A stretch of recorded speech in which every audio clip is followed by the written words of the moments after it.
gets dirty, gets muddled, and it comes up. And it's not the rain that killed the people off. It's the flood that killed the people off. The dirty, nasty water. The muddled word.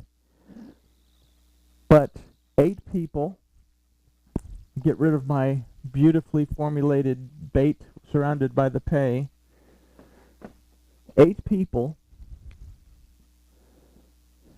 got into the ark. Okay? So we have a representation of the letter Het. This is a choice. 8, the letter Het. Het, we remember, means wall.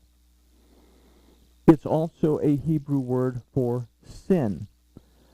The first time that we see Het as a root of a word in the Torah is in the word chebeh, that means to be hidden. So there's half the choice, that we can choose to hide behind a wall of sin and then simply be like the people that are outside in the rain and it's coming down, and we can choose that type of existence where we die spiritually. Or we can choose the other side of Het, which is the Vav yoked to the Zion. So we see the other side of the Vav and the Zion. All Hebrew letters are composed of other Hebrew letters. In this case, the Vav, which means humankind, yokes itself, comes under the huppah, comes under the covering of the word of Elohim to receive his nourishment, his protection, and his rest. They enter into the word, and they are surrounded. Well, I think I can make a better stomach than that. That kind of looks like the top of a New York police badge. They are surrounded, samech, surrounded by the word.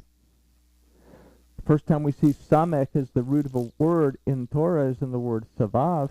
It's the 15th letter of the Aleph Beit. If we take samech and spell it out, we have 120. 60, 40, 20 is 120. How many years does a person get to live, supposedly? Okay, they're surrounded by the word when they enter in. 15 times 8 is 120 once again. What protected them? The ark. The word became their hedge of protection that surrounded them. And what was their responsibility? To take care of the garden, to pluck the weeds, to differentiate what is clean and what is not clean. What was one of the duties that Adam had in the garden? To name the animals. And that's more than simply, oh, that's a duck-billed platypus, and no, that's a cat, because I'm running out of things to say. It's more than simply naming the animals. Being able to identify the word of Elohim. Being able to identify the manifestations of Elohim and apply them to my life. What were the 2 commandments he had? Eat from every tree of the garden freely, including the tree that's in the midst of the garden, which happens to be the tree of life. But don't eat from that pesky tree of the knowledge of good and evil, because the day that you eat from it, you're going to die. So he splits Adam into Ish and Isha. Ish is over here mowing the south lawn. Isha is over here hanging around the tree of the knowledge of good and evil. Satan gives her a choice. He uses the serpent, gives her a choice. Why is the serpent a choice? Because we said the Tet gives us a choice that we can submit to Elohim through his word, or we can crawl on our belly like the serpent eating the temporary things in life that we can yield to our carnal nature. Now we say, well, does the spirit have a carnal nature? If it's not supported by worship, appropriate worship, then it has a spiritual nature that is carnally minded. Does that make any sense? Hopefully so. So, the Satan uses the serpent. Did Yahweh Elohim not say? Instead of saying, did he say? Did he not say that you can eat from all the trees? And then she said, oh, well, we can eat from the trees of the garden. She just happened to leave out, we can eat freely from all the trees. We can eat from the trees of the garden. But we can't eat from the tree that's in the midst of the garden. Now, what tree's in the midst of the garden? The tree of life. Because the day that we eat from it or touch it, we will die. So she added to the word, she took away from the word, she fabricated from the word, because Isha, if it's not supported by Ish, is weak. So this is what we learn in the garden. I know we were talking about Noah.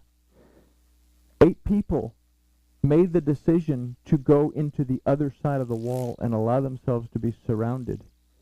We said lower level, middle level, and upper level. That we begin on the lower level. We begin with what's called, excuse me, we begin with what's called da'at. That means knowledge. And when we gain knowledge, and we learn how to apply knowledge, we go to the second level that's called chachma, that means wisdom. We gain knowledge and we gain wisdom, which takes us to the third level, which is bina, which is understanding. We know how to apply it. We have wisdom. And now we have understanding. We apply it to our lives on the third level. And what are we in the presence of? There's the window with the light shining in. We're in the presence of Elohim. So we go into the Word. We learn it. Yes, we read the stories. We learn about Noah and the ark, and Adam and Eve, and Moses, and all this stuff. But then we go to the second level where we begin to ask ourselves, what does it mean? And then finally we find ourselves on that third level where we're saying, I understand. It's an instruction for me to yield myself to Elohim.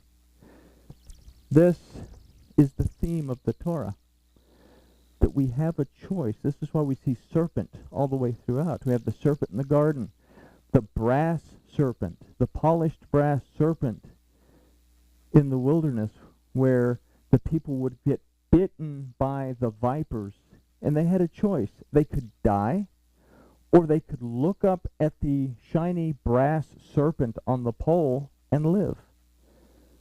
Brass, shiny brass, represents redemption. That you can get bitten by the serpent and die to sin, or you can look up and be redeemed because you're making this conscious decision to choose the other side of Tet, where you bow before the Word and allow it to redeem you, deliver you from whatever it is you've gotten yourself into. We get ourselves into things, believe it or not, and restore us back to our relationship with Elohim. This is the prevailing theme. The serpent there. We see the serpent all throughout Torah. So, Parsha Mishpatim is not a dispensation. It's not a prescription for an illness.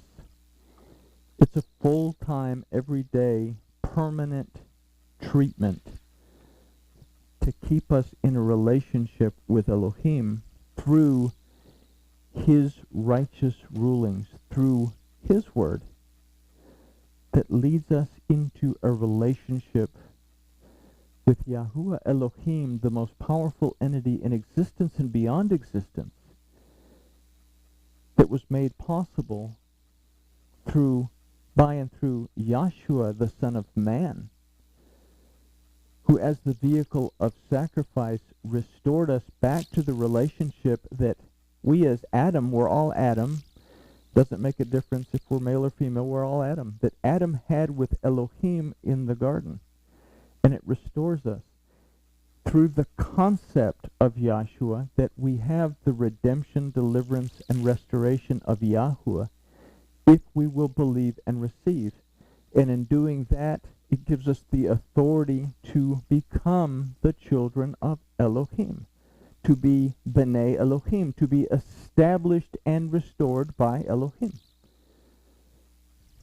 And that is Mishpatim. Did we miss anything? Any questions?